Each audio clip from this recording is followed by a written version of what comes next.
my name is Mandeep, and in today's video we will talk about how to connect your ExpressJS application with a Postgres database, and we will be doing so using a library called Knex.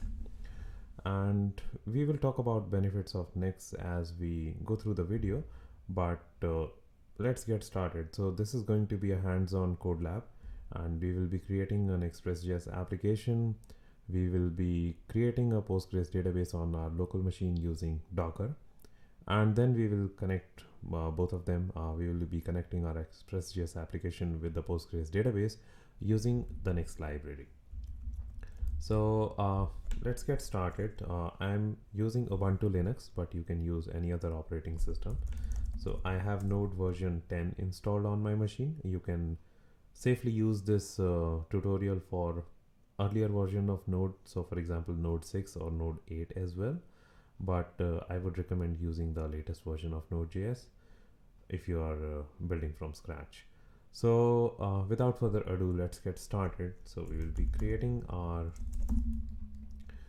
application.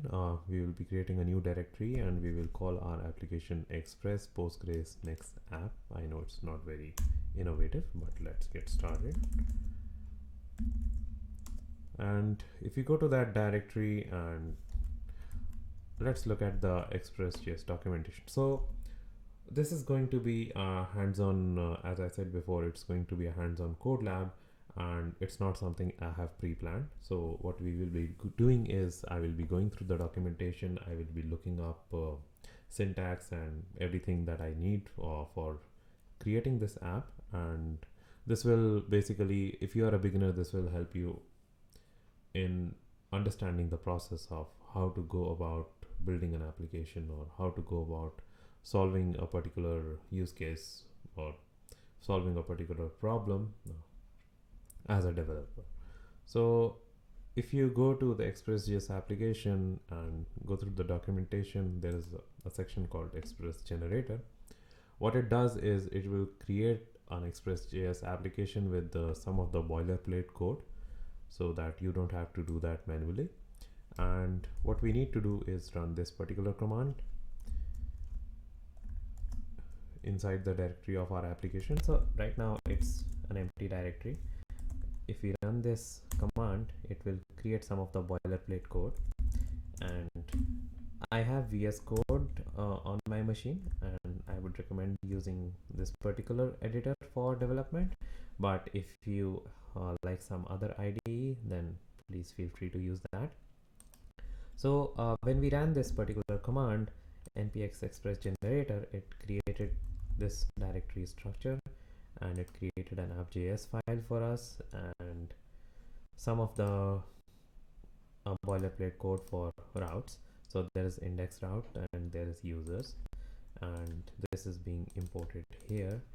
And if we use the root URL of our application, we will get the index router, and if we go to the users URL, then we will get the user router. So if you look at the output generated, you need to install the dependencies using npm install command. And in order to run our application, we need to run this particular command. And as you can see, server listening on port 3000. So if I go to my web browser and go to port 3000, wow, so this is our Express application running. And if I go to the users route, it says respond with a resource. And the reason it says so is because if you go to the users file, this is what has been hard-coded here. So if you change it to, let's say, respond with another resource, this won't work because you need to restart your server. And if we restart our server and go to the web browser and refresh, so you can see the output here. Now if you need to return a JSON array of, say, users, so for example, let's say I want to return a user with ID 1 and name Alice, user with ID 2 named Bob, and another user with ID 3 named Eve. And if I restart my server and refresh, so I should be able to see that JSON response, although I'm using res.send, but you can use res.json to return a JSON response. Yeah, and you should be able to see the same. So the next step that we are going to do is, right now we are returning this as a hard-coded value from our API. What we need to do is we need to connect our application with Postgres database, and then we need to fetch these values from a database table. So for example, this could be a users table, and we need to return the same in this API endpoint instead of just returning a hard-coded value. So one of the ways to interface your Express application with any database, if you go to the documentation, so if you go to the documentation and search for database, you will find the database integration page, and here it has been described how to connect your application with different kinds of database. So if I look at the Postgres, all I need to do is install pgpromise, and I should be able to then interact with, I need to create this file in my database, these particular lines, and then I should be able to interact with the database using code like this. This works fine, but there are some issues if you go this way and implement and use this kind of code in your production application. We will talk about the issues, but the way we will be doing it, we will be using another library called Knex to connect our app to the Postgres database. And one of the benefits is that we don't have to, we do have to install this module, but our application, our code will be DB agnostic. So let's say if in the future, instead of Postgres, we use MySQL, so our code won't have to change if we change the database. Our code will remain the same if we are using a library called Knex. And there are other benefits as well. We will talk about those as we develop our application. So one way to install Postgres is if you go to the official documentation, and you can download Postgres for your particular operating system and install it. I would recommend doing it using Docker. And if you don't have Docker installed, I would recommend installing Docker using the official documentation. So we need to have Docker and Docker Compose installed on our machine. I'm using Docker version 19, and we also have Docker Compose installed on our machine. And if you don't have Docker and Docker Compose installed, then I would highly recommend installing both of those following the official documentation. Yeah, we will not be covering exactly Docker installation and Docker Compose installation, and you can skip this part of the video where we set up the Postgres database, but I would highly recommend that you follow through. Well, once you have Docker and Docker Compose installed on your machine, then spinning up this database on your local machine is very easy. So what we will need to do is we will need to create a file called dockercompose.yml inside the root directory of our application.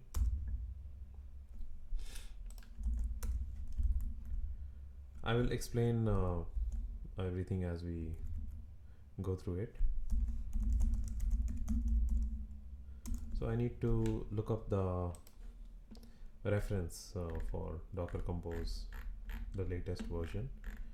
And what I need to do is create a file like this where we specify the version at the top. So specifying version as 3 should be enough, and the services that we need in our Docker Compose file. So for example, all we need is Postgres service, and we don't need to build this. We are fetching this from the official Postgres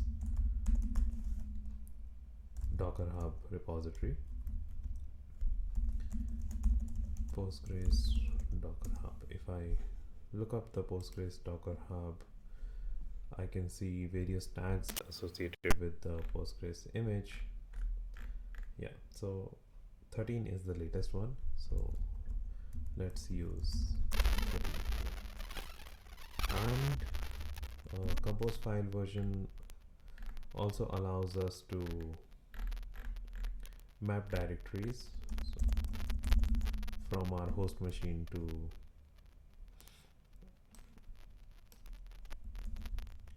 the container volume.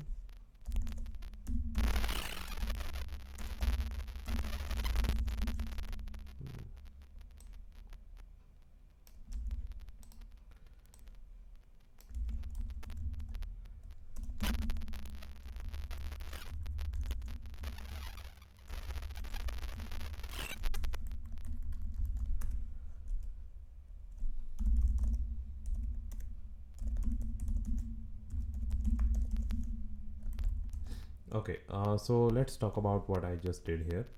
I created a docker compose.yml file in our root directory of the project, and in this docker compose file I need to describe what all services do I need to run.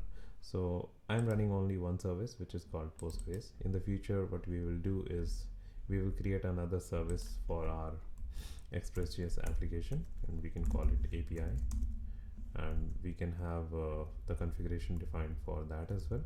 But right now we are running the API directly from our terminal, so we are not dockerizing it as of now, and we are using Docker only for creating the Postgres database, and we are using Postgres version 13. Image is where we can define how to fetch the Postgres image from.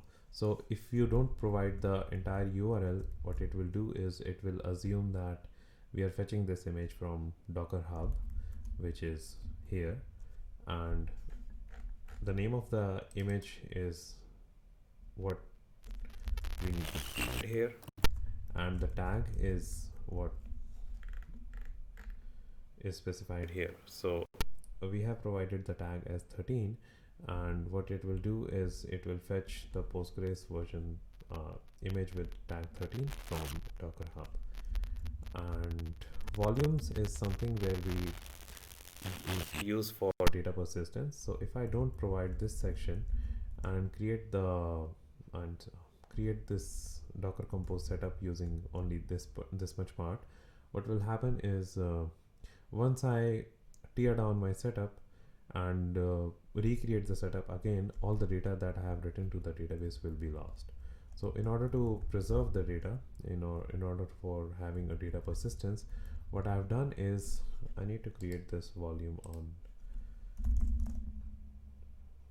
in the root directory of my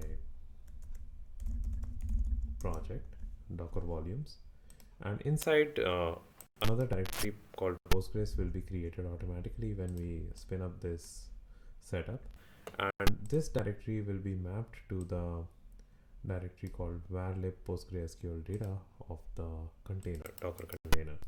And this is something that although I already know, but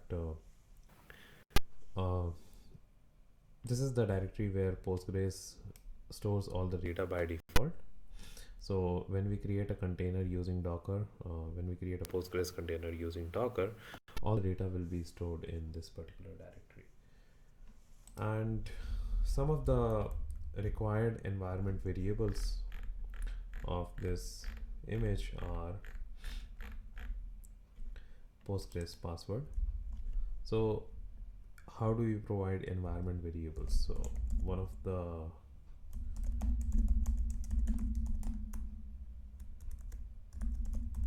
One of the ways of providing environment variables is through env file. So we can copy this section.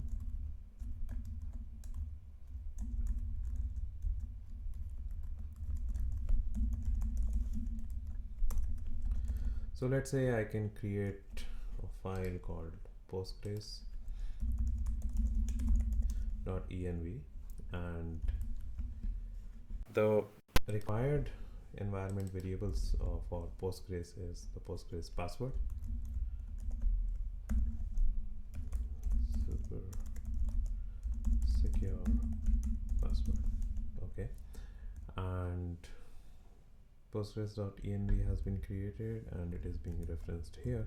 The reason I used an env file here because we can use a gitignore file to exclude this particular file from checking into our Git repository, and this way we are not storing any database credentials in any of our code files, and when we need to spin this up in a production setup, then we can provide the environment variables either by logging into our production server and creating an environment file there, or if you're using services like ECS or Kubernetes or something else, then of course there are different ways of providing environment variables over there. So that's not something that we will be going over in this tutorial. So just to make sure that we don't hard code any credentials in our repository, we are using an env file here, and only required environment variable is the Postgres password. We can provide Postgres user as well. If we don't provide it, then by default Postgres user will be used, and we can provide the Postgres DB, which is another environment variable. So let's provide this one. Let's call it Express app, and what it will do is it will create a database called Express app when it creates the Postgres server on our local machine, and that looks pretty much it. So let's try to spin it up using docker compose up -d. So this will ensure that it runs in the background.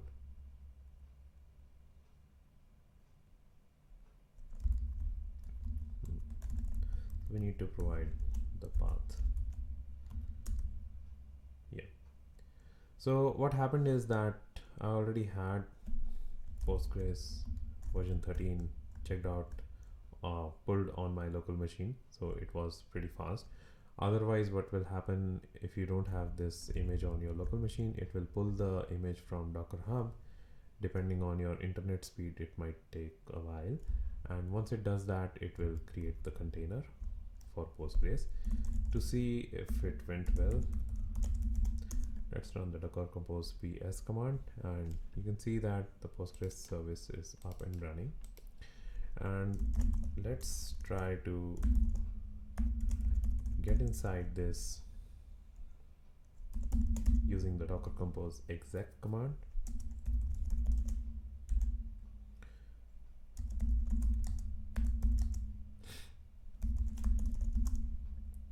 Yeah, so it's working fine, and if I list all the databases, I can see that Express app database has been created, and if I connect to it, if I list all the tables, I don't see any tables because we haven't created any tables as of now. So at least our Postgres setup is up and running. So the good thing about using Docker here was that we didn't have to install Postgres on our local machine. If we want to remove it, we can just delete the container and the image, and we are done. And if we need to use some different version of Postgres for some other project, we can do that by pulling a different image tag. So we are not polluting the OS users OS space. We are not installing Postgres on our operating system. So that's a very cool benefit of using Docker for spinning up a Postgres server. and it works across different operating systems, so that's pretty cool in my opinion. Of course, if you think installing Postgres on your local machine is better, then you can do that as well. So we have Postgres installed, and next step is installing Knex. So let's go to the official documentation, and if you look at the installation, we need to install Knex.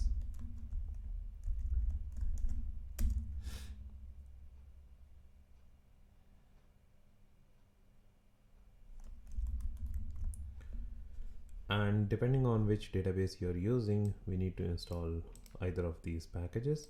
So since we are using Postgres, we only need to install the PG node module. We don't need to add the save flag because the version of npm that we are using, this comes by default. Okay, so we have installed Knex, and our next step is to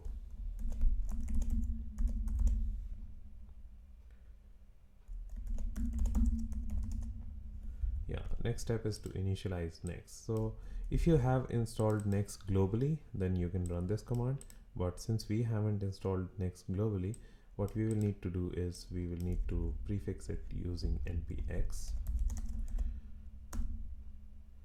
So what it does is it creates a configuration file called Knex file in the root directory of your project here. So it creates some of the boilerplate code with some default configuration, so you can tweak this depending on your requirements. And here we are using SQLite for development, so let's change it to PostgreSQL because we are using the same for our development as well. And let's copy this section as well. So our database name, as we saw before, is Express app, and the user, we didn't change the default user, so it's Postgres, and password is my super secure password. So of course this is not something I would recommend. Ideally what you would do is store it in some environment variable like Postgres password.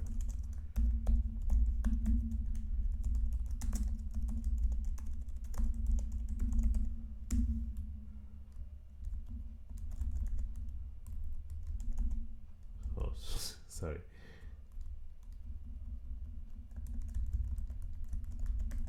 Yeah, something like this, and then use the same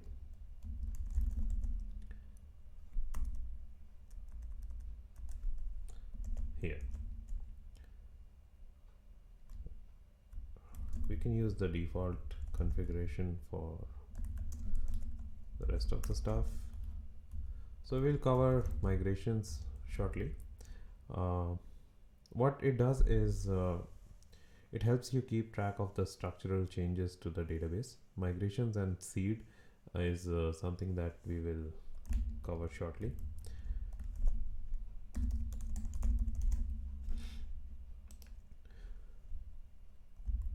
Okay, so we have our configuration here, and what we need to do is let's create a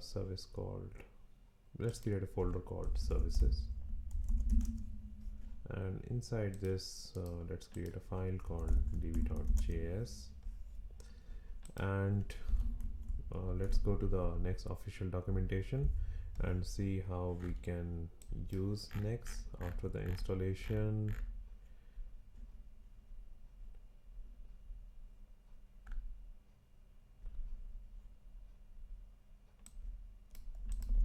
So this is one example.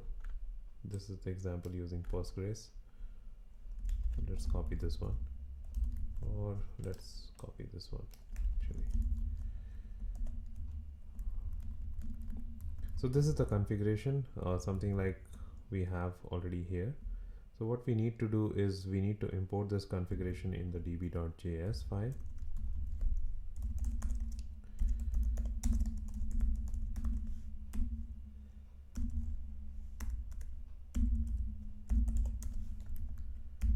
And what we need to provide here is the configuration for our environment. So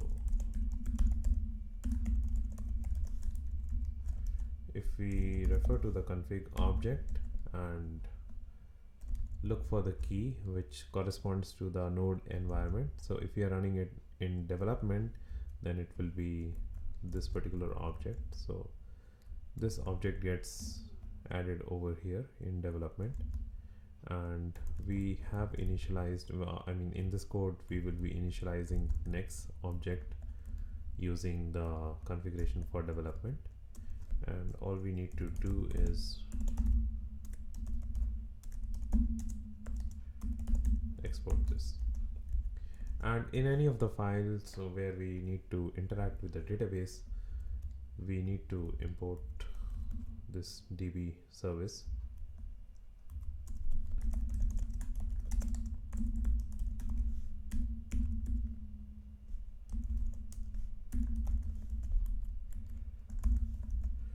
And instead of this, we need to now replace the code. You can use async await.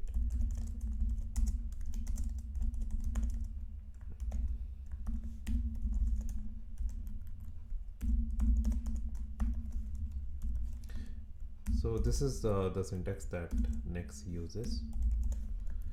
I can pull the ID and name from users table using a query builder like this, and then all I need to do is return the users as a response. So let's try starting our application, and our server is running on port 3000, which is good. And now if we go to this particular URL, you can see that it's spinning but nothing is happening. If we go to our terminal, you can see that connection has been refused. So why did the connection refuse? So if I look at my Docker Compose setup, I can see that Postgres is running on port 5432, but this port has not been mapped to the host machine's port. So in order to do that, what we will need is we will need to map that particular port of our Docker container to our host machine. Yeah. So now if I need to tear it down. Sorry. Yeah. So that's a syntax error. I used port instead of ports. So using Docker Compose down, I have killed the Postgres container, and if I run it again, it will recreate the container. And now if I see the output of the Docker Compose ps command, I can see that the port 5432 of our host machine is being mapped to port 5432 of our container. And another thing is that we haven't exported this particular variable. So let's say for now I'm exporting this manually.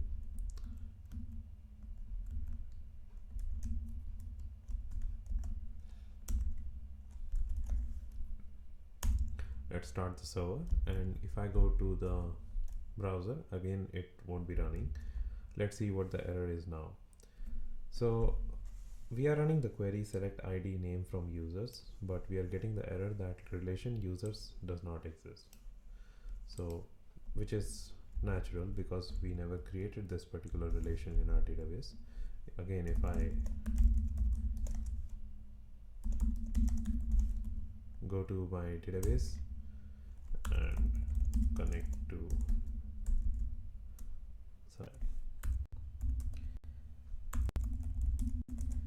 to my application DB, I can see that there are no tables as of now. So how do we create the tables? So I could run a create table command over here, but that's not ideal because let's say I need to share this code with someone else from my team, I should be able to share one particular command with them, and they should be able to create all the tables at their end using that particular command. So one way is to write a database script and share it with them, but Knex provides us with a very cool feature called migrations, which specifically helps us with this task. So there's a concept of migration and seeds. So let's look at migration.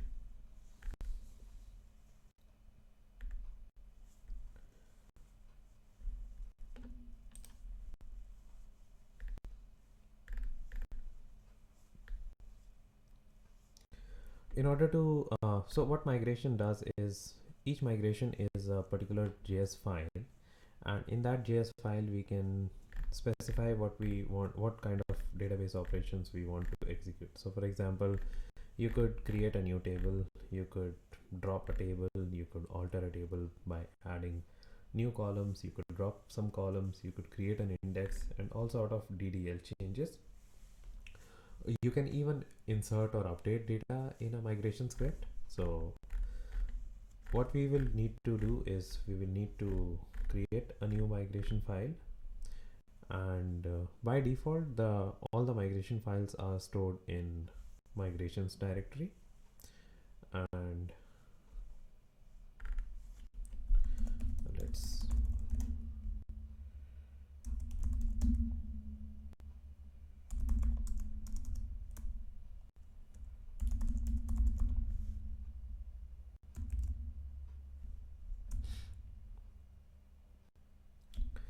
so seeds and migrations allow us to specify the directory path in the next file.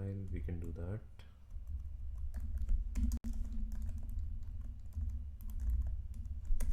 So let's say let's create a folder called db, and in this folder we will be creating subfolders like migrations and another subfolder called seeds. Okay, and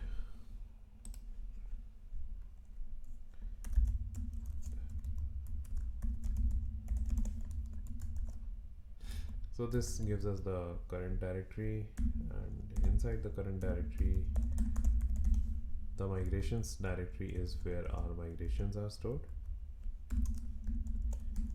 And seed files are something which are used for pre-populating some of the data in our database. So we will be using that to create the initial users. I mean, we will be using the migrations to create the structure of the users table, and we will be using seeds to populate data into the users table. So this is something that we will only do for our development. In the production, as you get the users for your application, you will be creating the new users. But for our development setup, we can use this seeds section to pre-populate our database with some users. Okay, so let's try running this and see if it works fine. In order to create a new migration,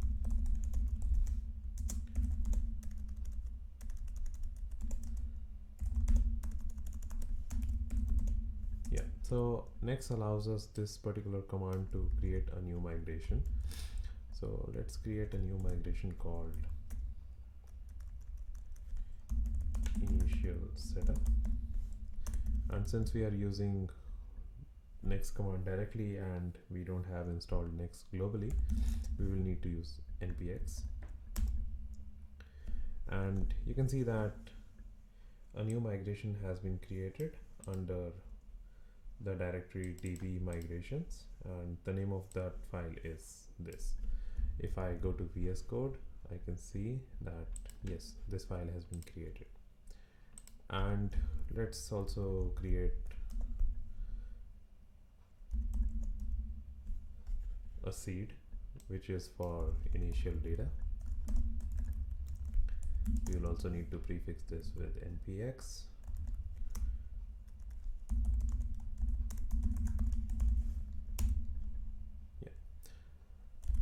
And if we go there, we can see that a seed file has been created with some boilerplate code.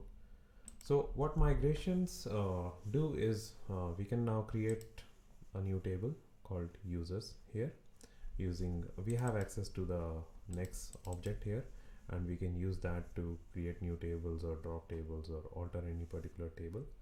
So we will be creating a new table here, and each migration has one up and one down function. So up is something that is used to run the migration, and down is a function which is used to roll back a particular migration.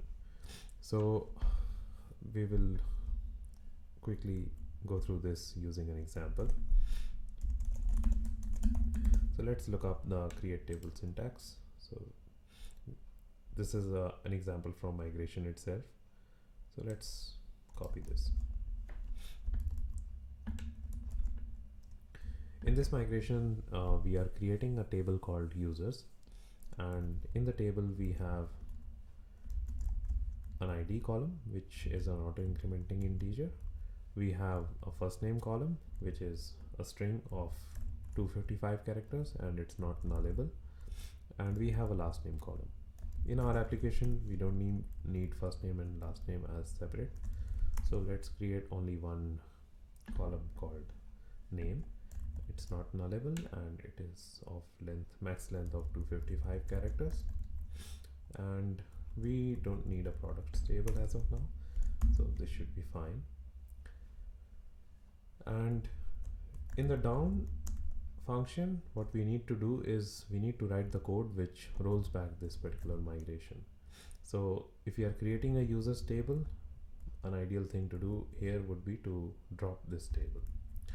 So let's also copy this code from here.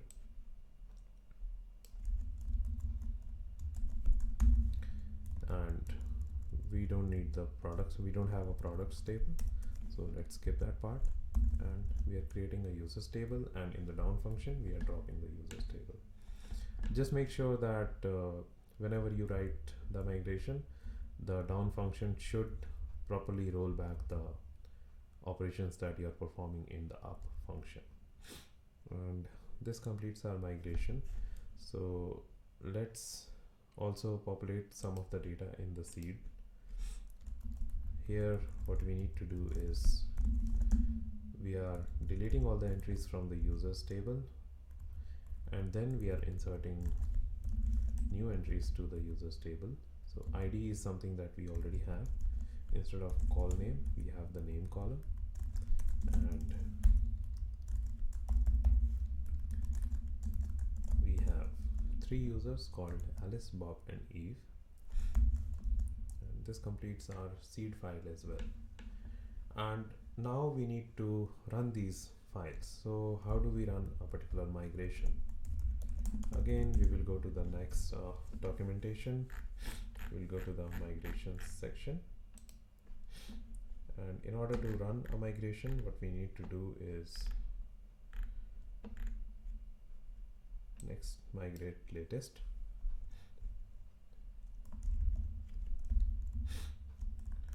So we will be doing this, and since we are using Knex, we will prefix it with npx. So it says that batch 1 run 1 migration. If we go to our database again and see what tables have been created, great. So we have a users table and 2 other new tables have been created. So these are tables which are used by Knex to keep track of which migrations have been executed. And if I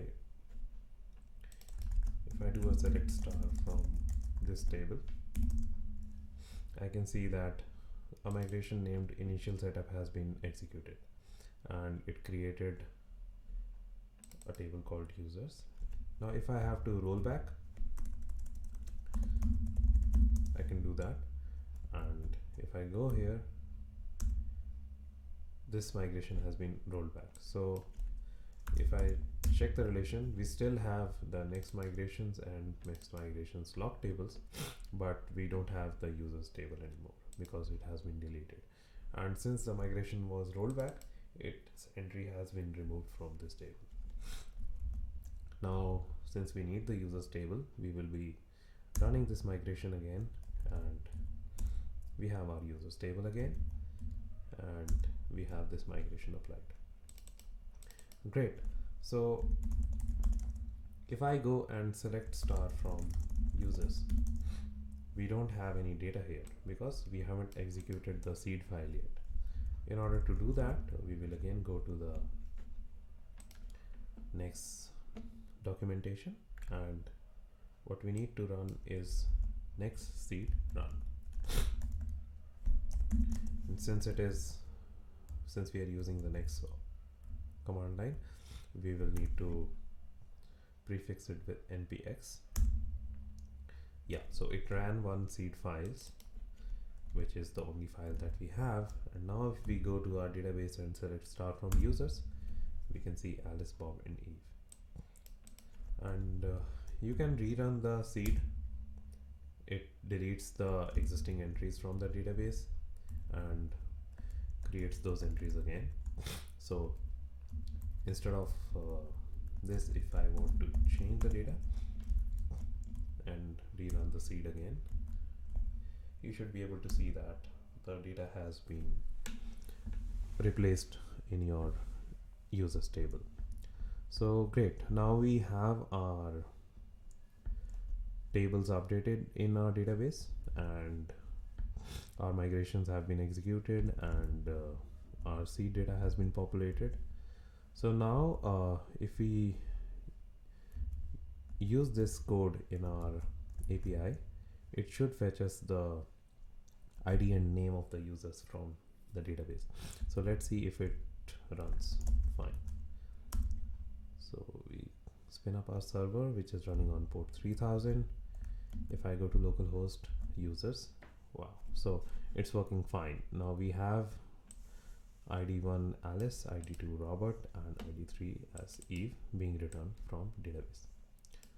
So this is pretty much it. This is how you interface your ExpressJS application using Knex with a Postgres database. So we talked about how to spin up a Postgres database using Docker, and how to configure Knex on in your Express application to connect it with the Postgres database. We talked about Knex file. We talked about the concept of migrations and seeds. So one cool thing about this is, let's say you need to alter the table and add some new column to the database in the users table. So what we will do is we will create another migration. Let's go back to the documentation. All we need to do is create another migration.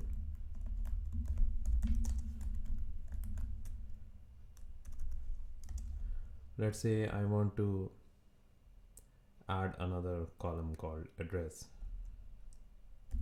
Alter users and address. Okay, so we have another migration created under the db migrations folder, and the name of this file is this. It comes with some boilerplate code like before, and over here what we need to do is we need to alter the users table. So let's look at the alter table syntax. Yeah,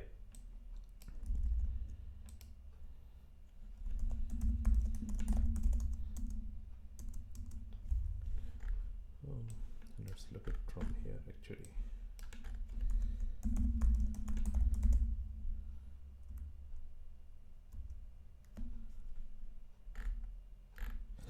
Anyway, alter table follows the same code as create table.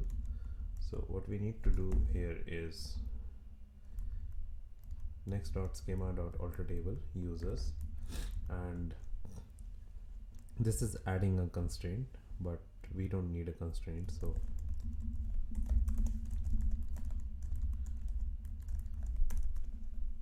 what we could actually, let's add a column called email address. So what we need to do is table.string, or I guess email is also a data type provided by Knex. Let's see.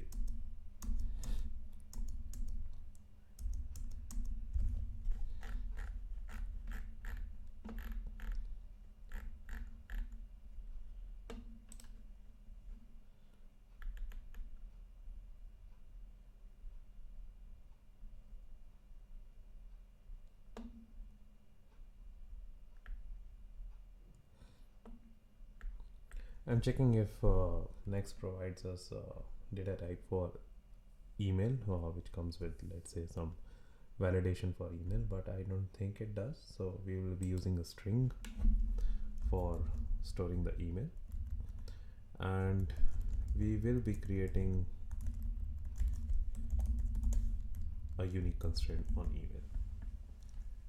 So we have added a new column called email, and we have created a constraint on this particular column. And in the down function, what we need to do is we need to roll back this migration. So all we need to do is we need to drop column email. So that should be sufficient. Otherwise, if we were not adding this column, if it was an existing column and we were only creating a unique index, then drop index is something that we would be using in that case. But since we are adding this column and adding the constraint in a single migration, in order to roll back that, all we need to do is drop the column. So let me confirm if this is the, yeah, so this is the right syntax. We need to drop this column, and we also have a drop index. Okay, so in this migration we will be creating the email column in the users table, and we will be creating a unique index on the email column. So all we need to do is run the npx Knex migrate latest command, and it shows that batch 2 has been executed. Oh, I think I made some mistake here.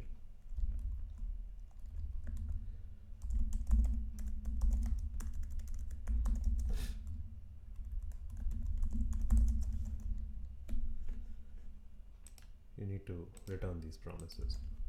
So let's see if this has been applied properly or not. If I check the users table structure using the d+ command, okay, so this hasn't been applied properly because our migration was not written properly. So I'll rerun this migration again. Okay, so now we have a problem. We have executed a migration, it didn't run properly, and if I try to rerun it, it won't run because we already have this migration. We have already executed this migration. So if I select star from Knex migrations, I can see that this migration has already been executed. Now what happens is that if I try to roll back this migration as well, I will run into error because email column does not exist. Yep. So in order to fix scenarios like this is just comment out this section. This will be a comment out this section. So this will be a blank rollback command, and run this rollback command.